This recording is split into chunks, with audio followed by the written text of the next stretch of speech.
Perspectivas. Houve tempo em que os descrentes sem amor a Deus e sem religião eram raros. Tão raros que os mesmos se espantavam com sua descrença e se escondiam como se ela fosse uma peste contagiosa. O universo físico se estruturava em torno do drama da alma humana, e talvez seja esta a marca de todas as religiões, por mais longínquas que estejam uma das outras.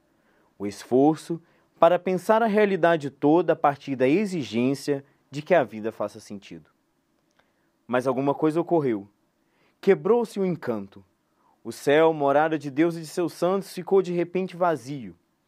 A ciência e a tecnologia avançaram triunfalmente, construindo um mundo em que Deus não era necessário como hipótese de trabalho. Desapareceu a religião? De forma alguma. Ela permanece e frequentemente exibe uma vitalidade que se julgava extinta. Mas não se pode negar que ela já não pode frequentar aqueles lugares em que um dia lhe pertenceram. Foi expulsa dos centros do saber científico e das câmaras onde se tomam as decisões que determinam concretamente nossas vidas. No mundo desacralizado, as coisas se inverteram. O que ocorre com frequência é que as mesmas perguntas religiosas do passado se articulam agora transvestidas por meio de símbolos secularizados. Metamorfoseiam-se os nomes, persiste a mesma função religiosa. Se isso for verdade, seremos forçados a concluir, não que o nosso mundo se secularizou, mas antes que os deuses e esperanças religiosas ganharam novos nomes, novos rótulos, e seus sacerdotes e profetas novas roupas, novos lugares e novos empregos. Mas é necessário reconhecê-la como presença invisível, sutil e disfarçada, que se constitui num dos fios com que se tece o acontecer de nosso cotidiano. A religião está mais próxima de nossa experiência pessoal do que desejamos admitir. Os símbolos da ausência. Se o corpo do animal me permite prever que coisas ele produzirá, e as coisas por ele produzidas me permitem saber de que corpo partiram, não existe nada semelhante que se possa dizer dos homens. O homem, diferentemente do animal, que é o seu corpo, tem o corpo. Não é o corpo que o faz. O corpo, ele mesmo foi transformado de entidade da natureza em criação da cultura. A cultura, nome que se dá a estes mundos que os homens imaginam e constroem, só se inicia no momento em que o corpo deixa de dar ordens. E é aqui que surge a religião, teia de símbolos, rede de desejos, confissão da espera, horizonte dos horizontes, a mais fantástica e pretensiosa tentativa de transubstanciar a natureza. A religião nasce com o poder que os homens têm de dar nomes às coisas. Com seus símbolos sagrados, o homem exorciza o medo e constrói diques contra o caos. A religião é construída pelos símbolos, que os homens usam, mas os homens são diferentes. E seus mundos sagrados, abre aspas, o mundo dos felizes é diferente do mundo dos infelizes, fecha aspas, Wittgenstein. Sobre o que fala a linguagem religiosa? A linguagem se refere às coisas invisíveis, coisas para além dos nossos sentidos comuns. Não estou dizendo que a religião é apenas imaginação. Ao contrário, estou sugerindo que ela tem o poder, o amor e a dignidade do imaginário. O que está em jogo é a ordem, mas não é qualquer ordem que atende às exigências humanas. O que se busca como esperança e utopia, como projeto inconsciente do ego, é um mundo que traga as marcas do desejo e que corresponda às aspirações do amor. São necessárias as asas da imaginação para articular os símbolos da ausência. O exílio do sagrado. A existência da água e do ar, a alternância entre o dia e a noite, a composição do ácido sulfúrico e o ponto de congelamento da água, e nada dependem da vontade do homem. Ainda que ele nunca tivesse existido, a natureza estaria aí. Nós nos esquecemos de que as coisas culturais foram inventadas e, por essa razão, elas aparecem aos nossos olhos como se fossem naturais. Mas quem se atreveria a pensar pensamentos como este em relação ao mundo que tivesse a solidez das coisas naturais? Os símbolos vitoriosos, e exatamente por serem vitoriosos, recebem um nome de verdade. enquanto que os símbolos derrotados são ridicularizados como superstições ou perseguidos como heresias. A religião se apresenta como uma rede de símbolos. Os símbolos do sagrado adquiriram uma densidade, uma concretude e uma onipresença. Nada acontecia que não fosse pelo poder do sagrado. Havia possessões demoníacas, bruxas e bruxarias, milagres, encontros com o diabo, e as coisas boas aconteciam porque Deus protegia aqueles que o temiam, e as desgraças e pestes eram por ele enviadas como castigos para o pecado e a descrença. O universo religioso era encantado. O mundo encantado abriga no seu seio poderes e possibilidades que escapam às nossas capacidades de explicar, manipular, prever. Enunciado de ausências, negação dos dados, criação da imaginação, só pode ser classificado como engodo consciente ou perturbação mental. Declarou-a discurso destituído de sentido, por se referir a entidades imaginárias. Deus passou a ter problemas habitacionais crônicos, despejado de um lugar, despejado de outro. Curioso que ainda tivesse sobrado tal espaço para a religião. Curioso que os fatos da economia não tivessem liquidado de vez o sagrado. E sobreviveu o sagrado também como religião dos oprimidos.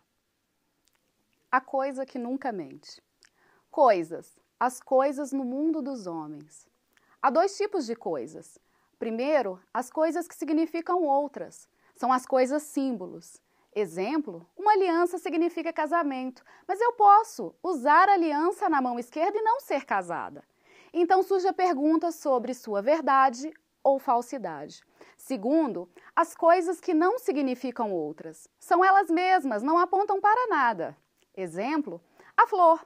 A flor é a flor. Perguntar se é verdadeira não faz sentido. Porém, a mesma flor pode ser uma confissão de amor ou de saudade, se deixada sobre uma sepultura.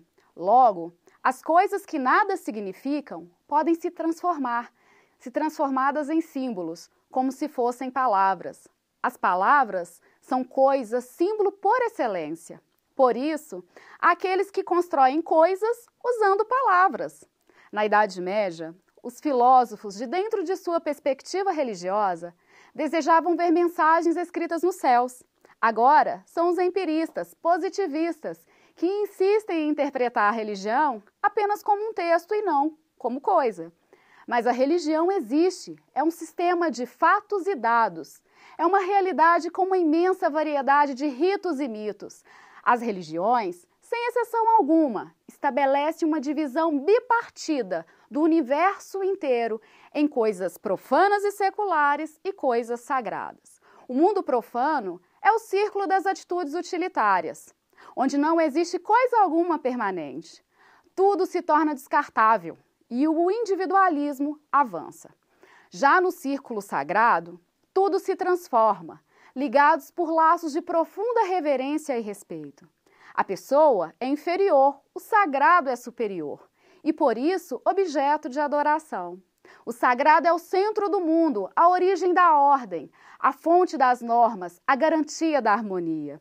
Por isso, o sagrado não é um círculo de saber, mas é um círculo de poder.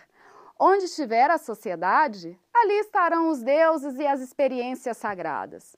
Para Durkheim, a religião pode se transformar, mas nunca desaparecerá. Abre aspas. Os velhos deuses já estão avançados em anos ou já morreram, mas outros deuses ainda nascerão. Fecha aspas. As flores sobre as correntes. Durkheim contemplou as cores do mundo sacral que desaparecia. Marx esperava uma cidade santa, uma sociedade sem oprimidos e opressores. Embora os capitalistas frequentem templos e façam orações, esse mundo ignora os elementos espirituais. A luta de Marx não foi contra os clérigos e teólogos, mas ocorreu contra os filósofos que entendiam que a religião era culpada pelas desgraças sociais. Para Marx, a religião não tinha culpa, pois ela não fazia diferença. Com o trabalho, os seres humanos travam sua luta pela sobrevivência, expondo em seus corpos as marcas da natureza e das ferramentas. Para Marx, o trabalho deveria ser expressão de liberdade e criação, Mas, ao contemplar o trabalho, ele viu alienação. Alienação como transferência de uma pessoa a outra. Alienação do desejo, do objeto a ser produzido e do trabalho, que não dá mais prazer, mas sofrimento. Ele cria um mundo independente da vontade dos operários e capitalistas. E a religião que poderia trazer luz às relações de trabalho não vê. Ilumina com ilusões que consolam os fracos e legitimações que consolidam os fortes. O pobre oprimido, ao achar que seu sofrimento é vontade de Deus, suporta com paciência, e os poderosos usam as mesmas armas sagradas como aliadas para suas ações. A crítica arrancou as flores imaginárias da corrente, para que o homem quebre a corrente e colha a flor viva. A análise que o marxismo faz da religião como ópio do povo deveria ser acrescentada à religião como arma dos oprimidos, e o marxismo poderia ser uma delas. A voz do desejo. A religião é um sonho de mente humana. O desejo grita, eu quero. A sociedade responde, não podes, tu deves. O desejo procura o prazer, a sociedade proclama a ordem. E assim se configura o conflito. Se a sociedade estabelece proibições, é porque ali o desejo procura se infiltrar. Tudo seria mais simples se a repressão estivesse localizada fora de nós e o desejo dentro de nós. Não somos o que desejamos ser. O que desejamos ser jaz reprimido. Somos o nosso desejo, desejo que não pode florescer. Mas o pior de tudo, como Freud observa, é que nem sequer temos consciência do que desejamos. Não sabemos o que desejamos porque o desejo reprimido foi forçado a habitar as regiões do esquecimento, tornou-se inconsciente.